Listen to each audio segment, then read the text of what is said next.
മഹാന്മാരൊക്കെ നരകത്തെ ഓർത്തുകൊണ്ട് കരയും, നരകത്തെ പേടിച്ചുകൊണ്ട് കരയും, നരകത്തിലെ അദാബുകൾ മനസ്സിലാക്കിക്കൊണ്ട് അവരൊക്കെ കരയും. അങ്ങനെ ജീവിതം അവർ വളരെ ഭയന്നുകൊണ്ട് അള്ളാഹുവിൽ തഖ്വയിൽ അധിഷ്ഠിതമായ ജീവിതം നയിച്ചുകൊണ്ടാണ് മഹാന്മാരൊക്കെ മുന്നോട്ട് പോയിരുന്നത്. മഹാനായ ഹസൻ റളിയല്ലാഹു തആല അൻഹു ഒരു മൂലയിൽ ഇരുന്നു കൊണ്ട് ഇങ്ങനെ പൊട്ടിക്കരയുകയാണ്. ആ സമയത്ത് എന്തിനാണ് നിങ്ങൾ കരയുന്നത് എന്ന് ചോദിക്കുമ്പോൾ ഹസൻ റളിയല്ലാഹു അൻഹു പറയുകയാണ്, നരകത്തെ ഓർത്തുകൊണ്ടാണ് ഞാൻ പൊട്ടിക്കരയുന്നത് എന്ന് മഹാനായ ഹസൻ റളിയല്ലാഹു അൻഹു പറയുകയാണ്.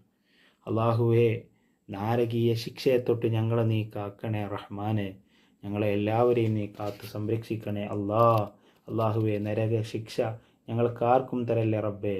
അള്ളാഹുവേ, എല്ലാവരെയും നീ കാത്ത് സംരക്ഷിക്കണേ റഹ്മാനെ. അല്ലാഹുമ്മ റബ്ബന ആതിനാ ഫിദ്ദുനിയ ഹസന വഫിൽ ആഖിറതി ഹസനത വഖിനാ